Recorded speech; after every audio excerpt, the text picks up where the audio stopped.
Why would anything that makes you happy and doesn't hurt anybody else be wrong? No matter what you want to be in life, and no matter what you want to do, whether it be, a dog trainer or a kickboxer or a zoo owner, it takes certain amounts of passion, time, and dedication. Network, connections, power, money. That's what makes you free. Money buys healthcare, and if you think you have healthcare, you do not. That's what I would say is the most crazy thing about having money. Try to make them notice you and realize your usefulness. Don't try to tell them that you're useful. Then I'm in a position where I was very lucky to have a good father figure and an older brother in my life to guide me over some of the hurdles that young men face. But a lot of hurdles that, young men face, they haven't got anybody to look up to, and they haven't got anybody to turn to. And I thought, what, let me just give this little bit of life advice out to the younger men out there. I said, I broke up with my ex. She's asking for me back. How do I know if it's too late to take her back, or should I take her back, or should I not take her back? The answer to whether you or not you should take an ex-girlfriend back is very simple. And I know this, and most fully grown men probably know this. But for the younger guys out there, let me explain to you exactly what it is.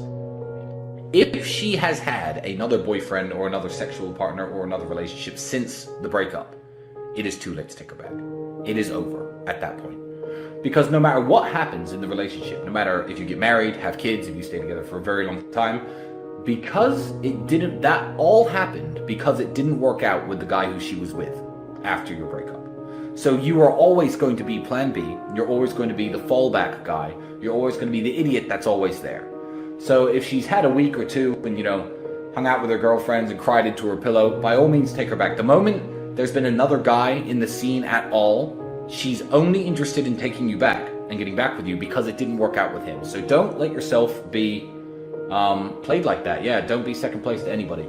So that's when it's too late. And I think that the real definition of right and wrong actions are whether they cause other people harm. And I think that's everybody's definition. I'm 34, you're exactly the same age as me. I am too working on myself, trying to build myself up, working on my finances, although they're pretty secure. I'm always trying to do better, and I care about taking care of my mother too. Yeah, I'm certainly not chasing tail around like I was when I was 21, because I've realized as I'm older and smarter that there are better things to do. You are going to need a woman because you are going to need kids, and having kids is a very important mission in any man's life. So yeah, by all means, work on yourself. I don't understand why that would be a negative thing. That's actually a very beautiful thing. Being truly honest, living only for yourself and not taking the time and the financial commitment it takes, the time commitment it takes to procreate, I think would be of ultimately very unhappy life. Shared blood is the best, it's the best way of securing loyalty. So as a man who's building an empire, I don't see how I could justify continuing with my life if I was not trying to procreate and have children. But yeah, having a daughter and being a father it's absolutely wonderful experience. No 22-year-old should be on any kind of steroid. I can see cases for testosterone replacement therapy for people in their upwards of 40, maybe late 30s. I could see the case for that. For upping your testosterone level and trying to get your energy levels back to when you were much younger. Do you exercise regularly? Do you eat right? How much alcohol do you drink? Do you smoke? Why don't you look at what testosterone is? Look at your current life and and your current habits, and try to up your testosterone level naturally. There's no excuse to be injecting anything into your arms at this age. I think that's really pathetic. I believe that the time to get wealthy in an easy and a quick way has run out already. I'm going to tell you why. We've all heard of the gold rush, haven't we? Gold rush was a time when in certain rivers in California, large nuggets of gold were found, and people went nuts. People all moved out to California, and lots of people got very rich because there was gold in the hills, and everyone was panning for gold, searching the rivers for gold, mining for gold. A gold rush has just happened, and the gold rush we've just seen is the easy money there was to make in crypto coins. Bitcoin has a use case, Ethereum has a use case, Chainlink and a few other cryptos have a use case, and they're going to last well on into the future. They might even be the future of currency. People who own them now might be the richest people in the world in 5 or 10 years. But I'll tell you what isn't going to exist. Pump and dump crypto nonsense coins that kids can buy for a few $1,000s and become millionaires overnight.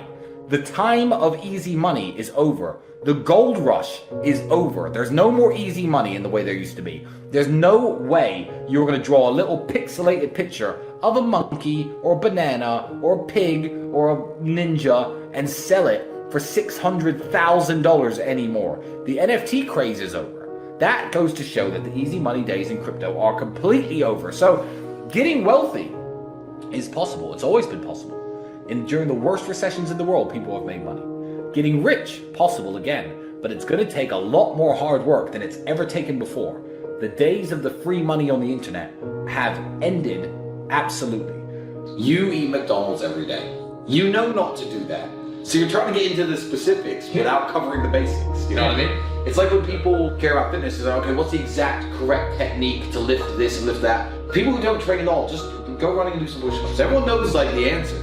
Step one, stop eating McDonald's every day. Yeah. Like that. Once you do that, worry more about the exact specifics of what you're eating and what you're not. I'll eat 3,500 calories in a single meal once a day. Yeah, all the time. that's better. A lot of the time. That's what I do. It's in the afternoon, not before. So I always go to sleep a bit hungry. You know, I don't have breakfast in the morning. Well, it's just I don't even realize I do it. It's how I live. This is why I don't read self-help books. I believe that is success porn. People reading these books about get rich and do well. How many people do I know who've read these books and never got rich? Zero! And they talk about reading helps you. Reading is entertainment.